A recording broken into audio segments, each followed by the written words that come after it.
Vic, bibidyohan mo ako. Kasi, mga marites, si Ed Steven nandun sa loob, nagbibihis. Kaya, may naisip naman akong kalokohan sa kanya. Kasi, lagi niya akong pinaprang. Kaya, ngayon, siya naman ang pinaprang ko. Lagi niya akong pinaprang, gagantihan ko naman siya. Ito, nalagay ko sa labas. At iano ko sa kanya. Lagi niya akong pinaprang eh. Kaya, siya naman ang pinaprang ko. Gagantihan ko naman siya. Oh, tara na, punta na tayo sa labas. Itatago natin dito para hindi makita.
Magpapabili kaya? Oo.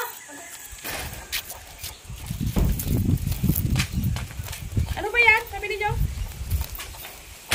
Saglit lang ako sa bayan, mang. Mamaya sunduin nyo si Ken. Pasabayin nyo kay pa.